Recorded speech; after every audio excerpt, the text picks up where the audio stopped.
অনেক ব্যতিক্রম প্রশংসনীয় একটা বিষয়। তো এই 5 বছরে কিন্তু এই হলরুমটা যেমনি ভাবে পরিবর্তন তেমন হয় নাই।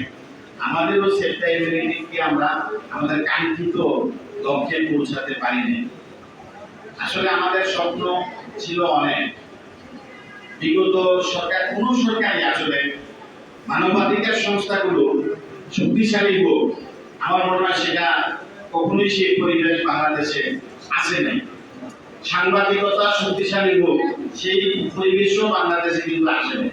কিন্তু আমরা যেভাবে নেতৃত্বে কাজ করার চেষ্টা করেছি, আমরা জানতাম যে আসলে আমাদের দেশে যে কত এরকম জটিল সময় আমরা অতিক্রম করছি।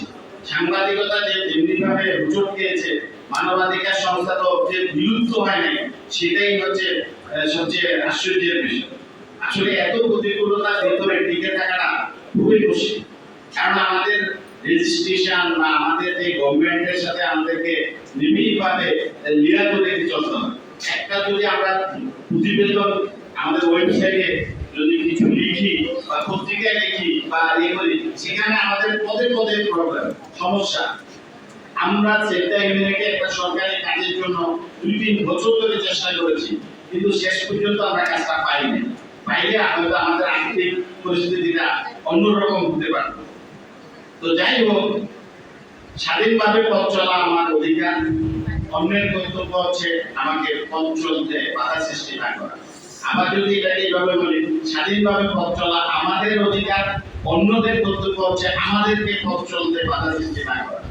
তবে একটা কথা হচ্ছে যে আপনি যদি আপনার কর্তব্য পালন করেন, একদিন না একদিন আপনার অধিকার প্রতিষ্ঠিত হয়ে যাবে। আমি চট্টগ্রাম বিশ্ববিদ্যালয়ের 23তম বেঞ্চের প্রাক্তন ছাত্র। এই মাটির সাথে আমার কিন্তু সম্পর্ক আছে, পরিচয় আছে। চট্টগ্রাম কিন্তু বাংলাদেশের অগ্রসর একটা বিভাগ, এবং যেটা বাংলাদেশকে নেতৃত্ব দেওয়ার মতো যোগ্যতা রাখে। তো যাই হোক, এখানে জ্ঞানী গুণী ব্যক্তিত্বের অভাব নেই। বাংলাদেশে মানবাধিকার বিকশিত হওয়া এখন সময়ের দাবি। এই যে বাংলাদেশে যে প্রবলেমগুলো, আমরা যে জায়গায় দাঁড়িয়ে আছি, কিন্তু যদি একটা আমাদের সংস্থাটাকেও যদি কোনোভাবে যদি আমরা শক্তিশালী করতে পারতাম, বা সরকার যদি শক্তিশালী হওয়ার সুযোগ দিত, বাংলাদেশের চেহারাই চেঞ্জ হয়ে যেত। আপনি কল্পনা করতে পারবেন না যে সারা বাংলাদেশে যে কি পরিমাণ নারী নির্যাতন হচ্ছে, কিশোর গ্যাং কালচার এবং প্রত্যেকটা মাদক সব সেক্টরে। এই যে বক্তারা যে বলছেন, আসলে প্রবলেমগুলি হচ্ছে আমরা ভালো মানুষ তৈরি করতে পারতেছি না। আমাদের শিক্ষা প্রতিষ্ঠানগুলো এখন একবারে বিলীন হওয়ার পথে। ছেলেমেয়েরা সারা দিন রাত মোবাইল টিপে, তারা বিভিন্ন অ্যাপসে ঢুকে।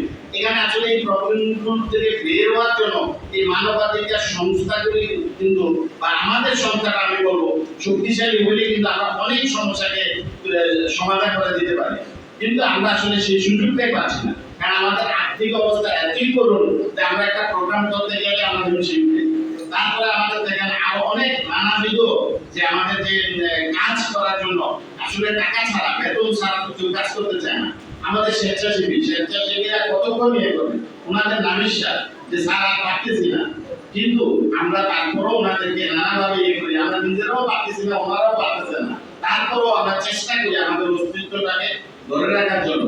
তো যদি আপনারা বিষয়টা বুঝেন, সহযোগিতা যদি আমরা সবাই প্রত্যেকে যদি একতাবদ্ধ হই, আর এটাকে যদি আমরা মনে করি যে আমাদের এই সংগঠন শক্তিশালী হইলে সমাজের দেশের লাভ হবে, তাহলে আমি মনে করি যে এটা নিয়ে আপনারা কাজ করেন এবং একতাবদ্ধ হন, তাহলে দেখবেন আমরা অনেক সমস্যার সমাধান করতে পারবো।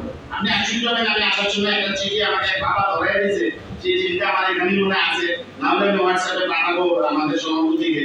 সেখানে একটা মেয়ের বিয়ে হয়েছে 5-6 মাস আগে। এই 7 টাকা নিয়ে মেয়েটাকে খালিস চাপা দিয়ে মেরে ফেলেছে। থানায় মামলা দিয়েছে, মেয়ের বাবাটা ছোট সরকারি চাকরি করে, থানায় মামলা হয়েছে। কিন্তু এখন এটাকে ভিন্ন খাতে নেওয়াটা কোনো ব্যাপার না, টাকার উপরে সব ড্রাইভার মতলব দক্ষিণ থানা সেটাকে তারা দিয়ে করেছে, কিন্তু শক্তিশালী ভাবে তারা বুঝছে না, বলতেছে মেয়ে ইঁদুরের ওষুধ খেয়ে মারা গেছে।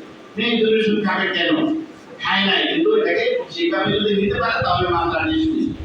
আর টাকা যদি থানায় বা বিভিন্ন জায়গায় দেওয়া হয়, তাহলে এটা বিচার পাওয়ার আসলে এটা ডাইভার্ট করার কোনো ব্যাপার না।